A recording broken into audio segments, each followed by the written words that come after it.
a giant of alternative investments. BlackStone, founded in 1985, now has around $570 billion of assets under management. It started in M&A, but expanded into private equity, hedge funds, and credit. And it's made co-founder Stephen Schwarzman one of the richest people in finance and the world. Raised in suburban Philadelphia, Schwarzman learned entrepreneurship at an early age. His father owned a dry goods store, and at 14, he started his first business. His younger brothers mowed lawns while he brought in the clients. Educated at Yale and Harvard Business School, he became a managing director at Lehman Brothers at the age of 31.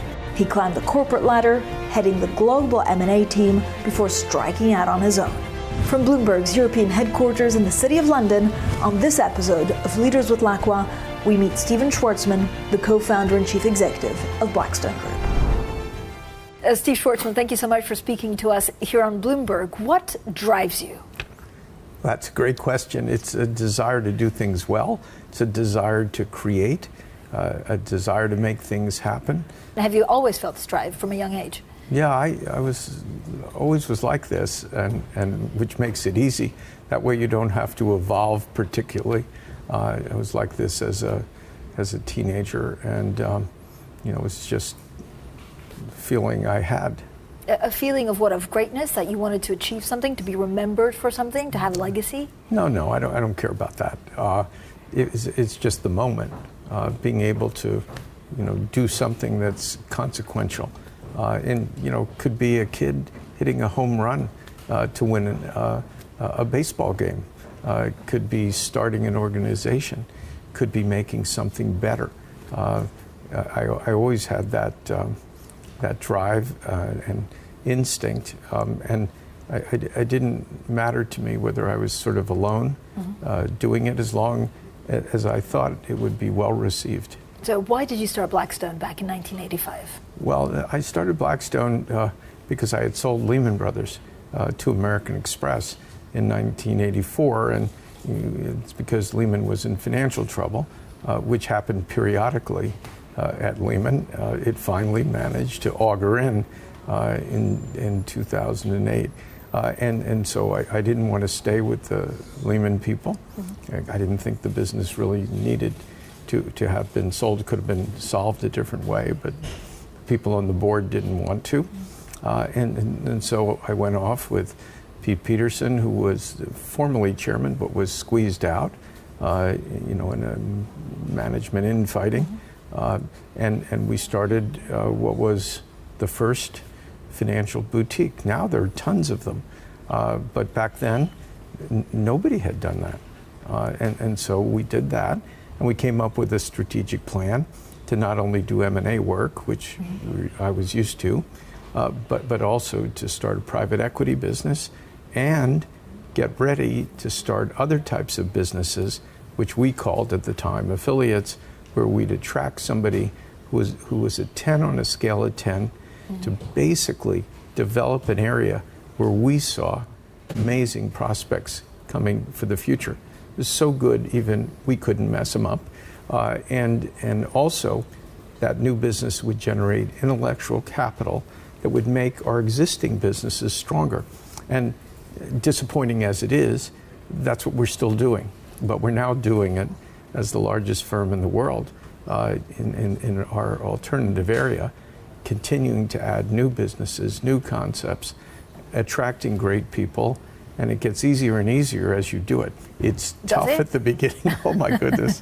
Oh my goodness. Yes, sure. But the risks are bigger. No. The risks are smaller because you've learned so much on the journey to figure out what works, and your ability to attract people is infinitely better. When you're a little bitty business, people don't trust the success of that business. They don't want to leave where they are. Now, the tables are turned in that because we've become a great brand name, and we almost never fail when we start something. Did you realize back then that you would become so big? No. How could you know that? We started something for the reasons less for the business strategy per se than the feeling. Life is funny like that. if you ask somebody to decorate a home for you, you basically do best working with that person to tell them what you want to feel like when you're in that space, not how to do it. And what I wanted was to make sure we had so much activity going on that it was really amusing, right, intellectually fulfilling, and could provide feeds so that I could understand the world better. Why do you think you were such a success? I think our timing was good. I think we went into businesses where if you had capability, you really couldn't fail. I think the world was moving our way, and we understood it. That wasn't luck. The idea that finance would consolidate, and from when I joined Lehman in '72, where you had about 500 people, to when it perished in 2008 with 30,000 people, the difference between working at a place with 500 versus 30,000, to me meant there would be an enormous opportunity to recruit people who just simply didn't want to be in an environment with 30,000. And that made it possible for us to bring on board people that we never could have hired. Coming up, Steve Schwarzman on timing the markets to perfection. When your stupid friends are getting rich, this is usually a sign that there's too much credit available.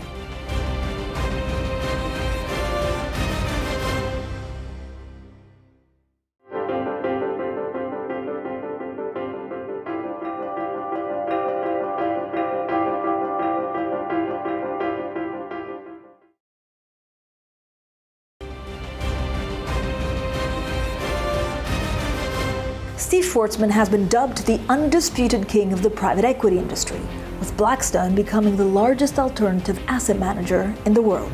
It's the world's biggest corporate landlord.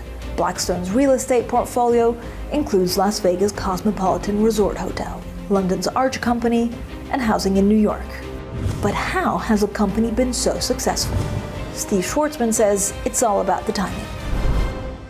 How do you look at timing? Right. Again, we talked about you're very good at timing, so at picking something when there's a downturn, putting cash and actually making good profit. Yeah, timing's a funny thing. How do you avoid bad things? Right. Well, it's like walking in a bad neighborhood. You keep looking over your shoulder.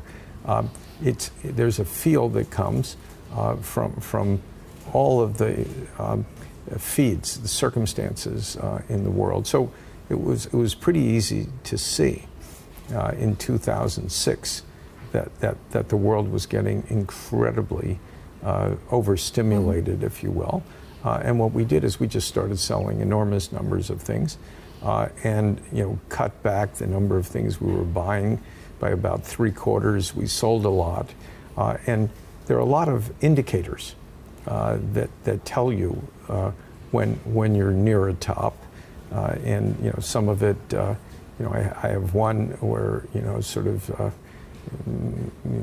hard for me to say this, but when your stupid friends are getting rich, this is usually a sign that there's too much credit available. And some of them get it and do something and accidentally become successful.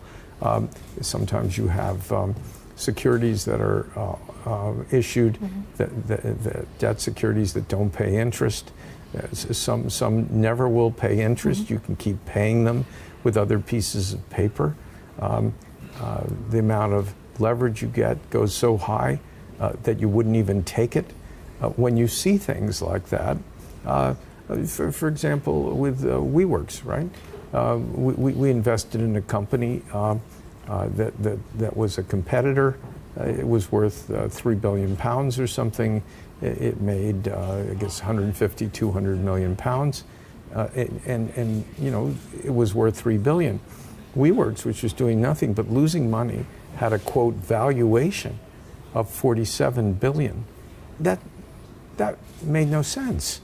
How could you have one company doing really well financially, the other one hemorrhaging? But whose fault is that? Well, it's not ours. It's the fault in that case of a narrow group of buyers putting subsequent rounds of financing into a company.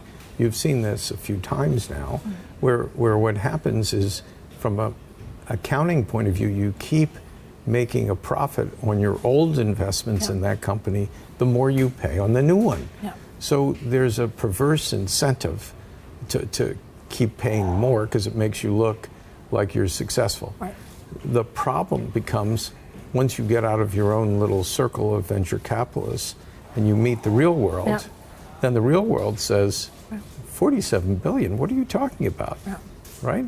And so that's another indicia of a market that's in effect overbought.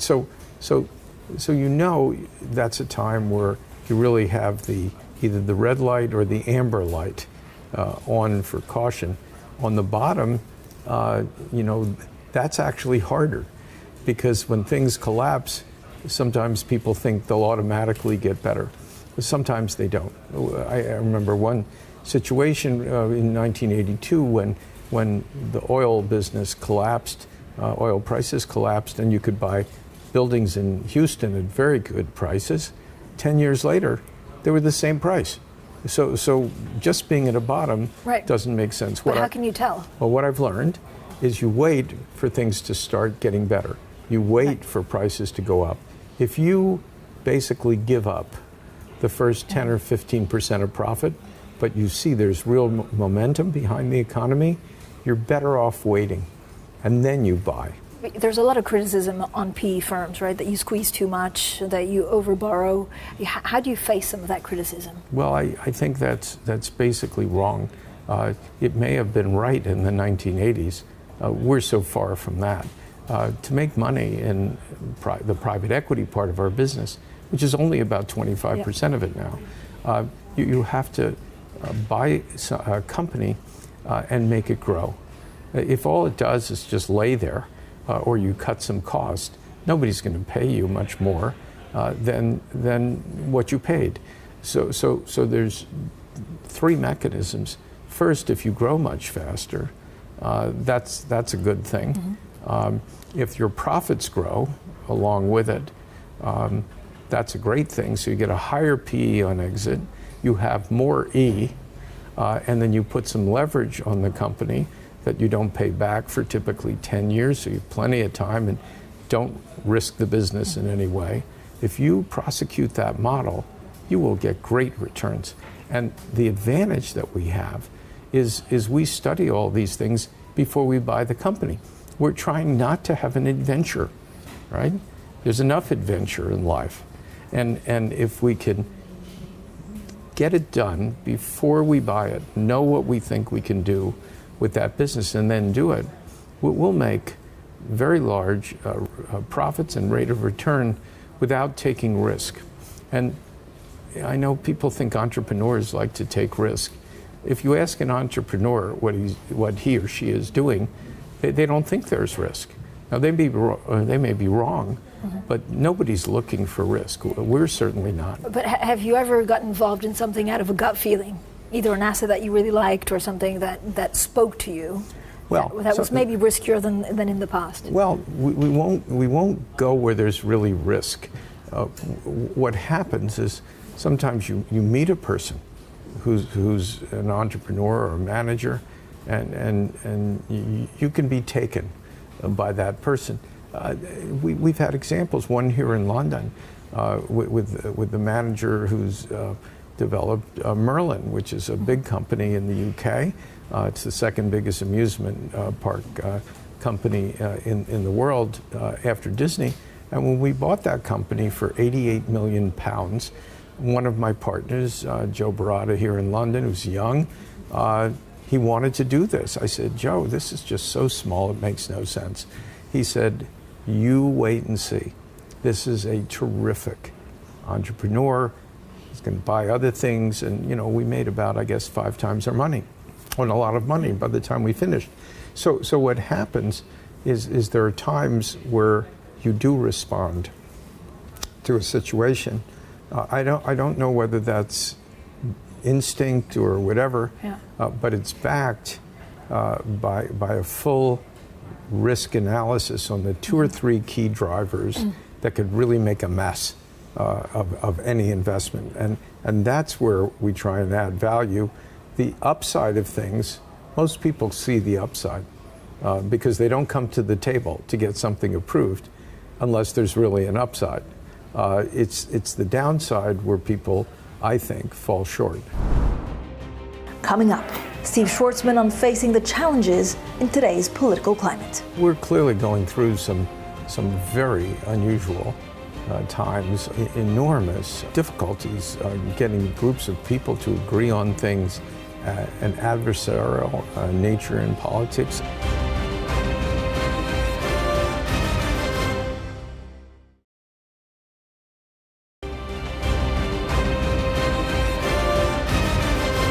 Steve Schwarzman is a lifelong Republican.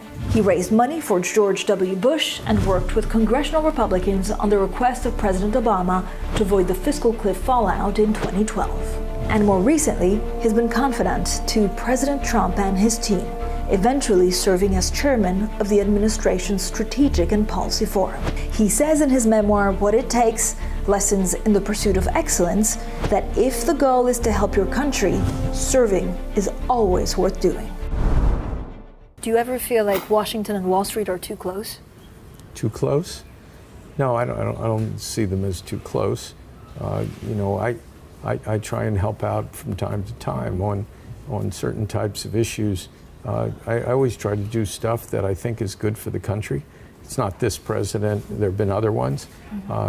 People need advice or they need help in some area, and so I'm like an equal opportunity employer.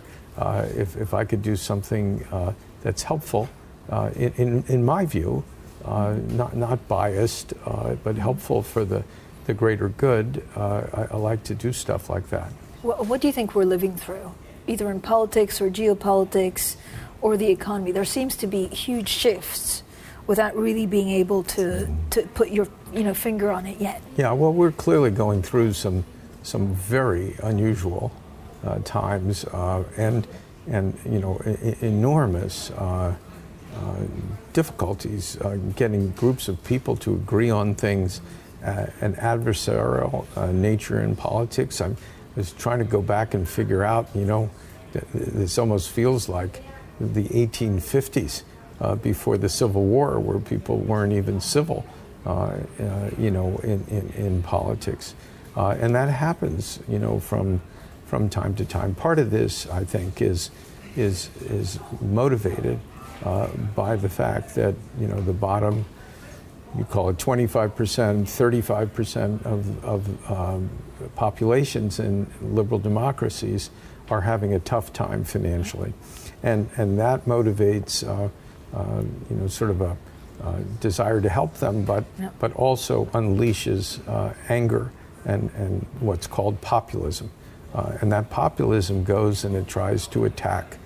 People and politicians use that, to get themselves elected. And that's put us in a very, very unusual position. But is that because of capitalism? Do we have to rethink capitalism? No, I don't think it's because of capitalism. I think it's because of education.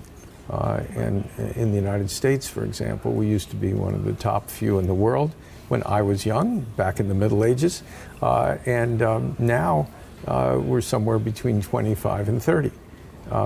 We don't have a primary and secondary education system across the board that's doing what it needs to do.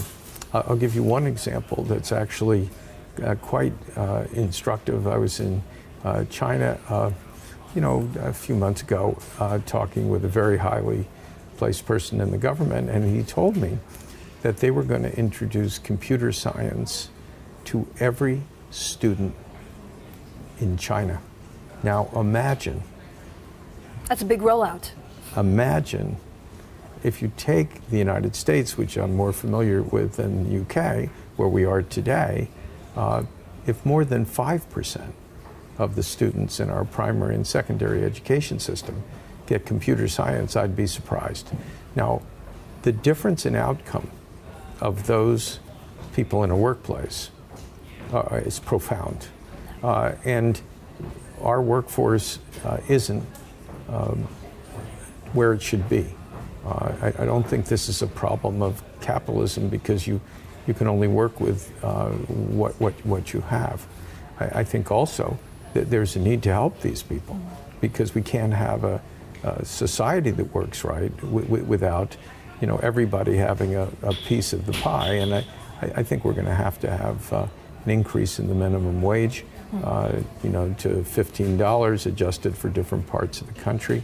I think we're going to have to fix our education system, and with that, I think we're going to have to do something special to recruit teachers. But so is that why you're focusing a lot of your philanthropic efforts on education? Yes, well, I think education is the passport to a better future for anyone. And if I didn't get a good education, I wouldn't be on your show today. I don't know what I'd be doing, but I know I wouldn't be doing this. So you've written a book, What It Takes, and it's half memoir and half life advice, I guess, for how to grow a business. Right. Why did you write it? I wrote it because I was visiting a sovereign wealth fund in the Middle East, and they had a new head of it who was a royal family member. And if you've ever spent any time doing that, which most people in your audience haven't, they're treated, those individuals are treated with a certain respect and non-interaction on certain types of things. And so I was supposed to have the first 5-minute handshake with that individual. And we sat down and I just started talking to him like a regular person and, tried to ask him about what he was trying to achieve. And we ended up spending 2.5 hours talking about what he could do. And so it's easy for me to give advice like that because that's what I think about in running a business that does those types of things. And people were shocked at the end of 2.5 hours. I walked out of this room. What was going on in there? And then I started getting other people. Instead of me selling them products like I used to when I was younger, they just wanted to know what I thought. How do I make my organization better? How do I hire people? How do I pay people? How do we figure out where in the world we should be doing things? Easy stuff if you know what you're doing. In fact, I didn't even regard it as work. After like the 25th meeting, I said, boy, this is getting boring. Maybe I should write a book and just hand it to them, and then I wouldn't have to have the meetings. Steve Schwarzman, thank you so much. Thanks, Francine.